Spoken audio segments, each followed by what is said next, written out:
عيناي شوقا ولطيبة ذرفت عشقا فأتيت إلى حبيبي فاهدأ يا قلب ورفقا صل يا آدم.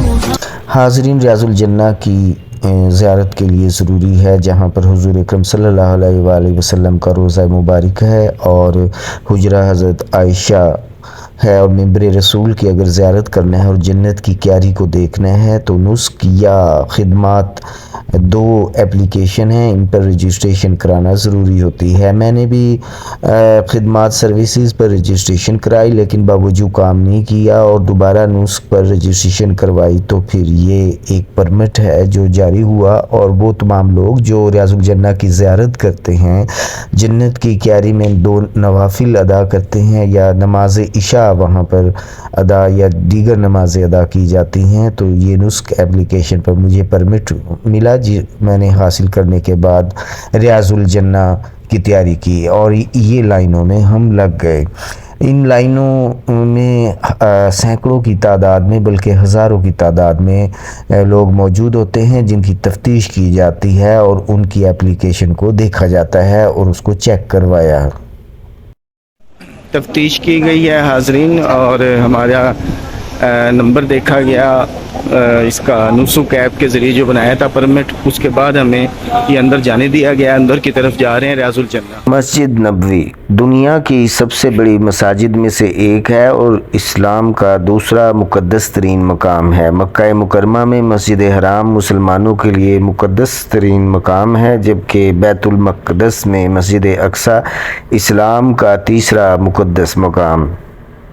مسجد نبوی سعودی عرب کے شہر مدینہ منورہ میں ہے اور تاریخ میں مسجد نبوی میں کئی بار توسیع کی گئی۔ خلفائے راشدین اور اموی ریاست، پھر عباسی اور عثمانی اور آخرکار سعودی ریاست کے دور میں توسیع ہوئی۔ سعودی دور میں اس کی سب سے بڑی توسیع 1994 میں ہوئی، اور مسجد نبوی جزیرہ نما عرب میں پہلی جگہ ہے جسے 1909 میں برقی چراغوں کے استعمال سے روشن کیا گیا، یعنی پہلی دفعہ بجلی کے چراغ 1909 میں مسجد نبوی میں روشن ہوئے۔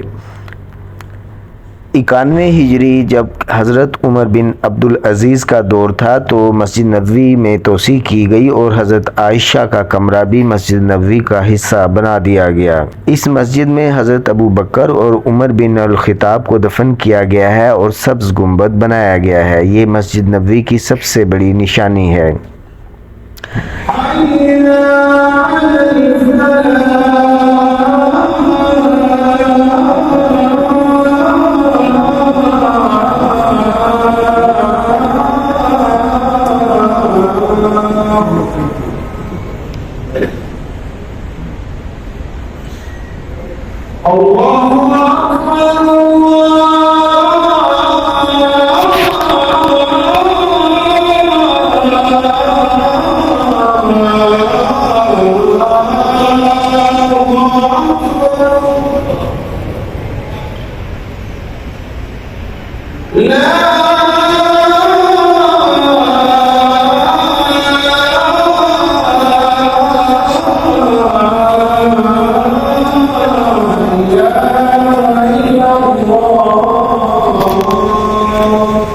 مسجد نبوی مدینہ کے درمیان میں واقع ہے اور اس کے ارد گرد بہت سے ہوٹل اور پرانے بازار ہیں۔ جو لوگ یہاں حج یا عمرہ کرنے آتے ہیں وہ نبی کریم صلی اللہ علیہ وآلہ وسلم کی قبر کی زیارت بھی کرتے ہیں۔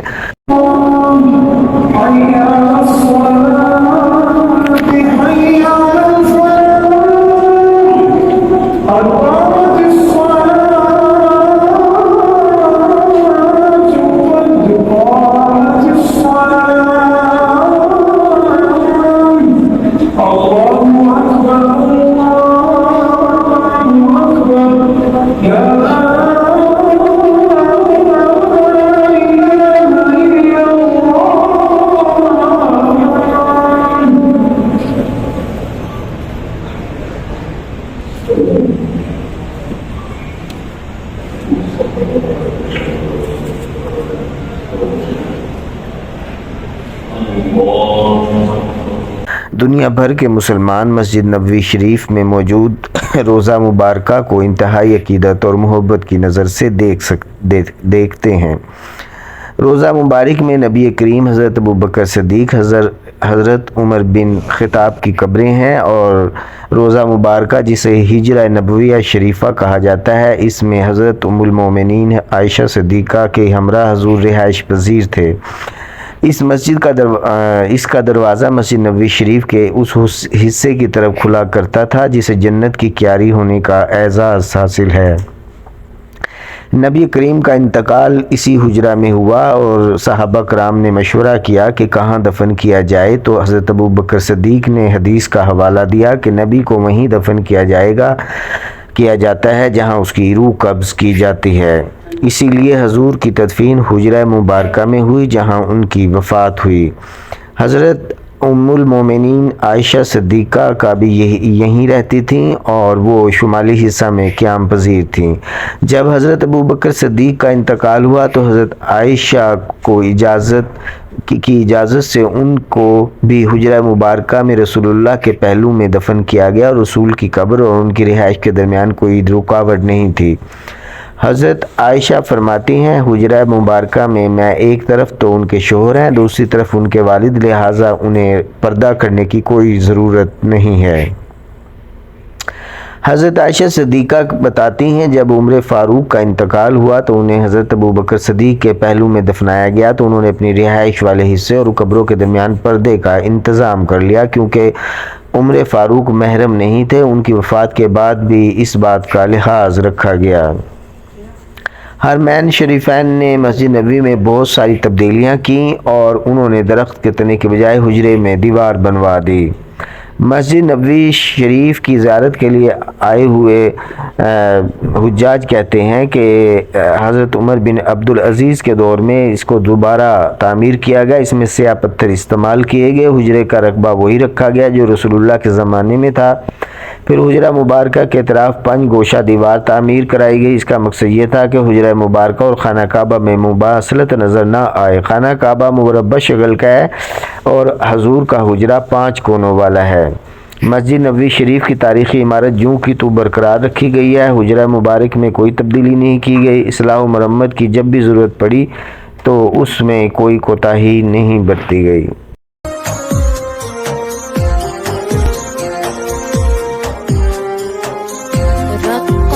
عيناي شوقا ولطيبة ذرفت عشقا فأتيت إلى حبيبي فاهده يا قلب ورفقا صل على محمد السلام عليك يا رسول الله السلام عليك حبيبي يا نبي الله السلام عليك يا رسول الله السلام عليك حبيبي يا نبي الله يا رسول الله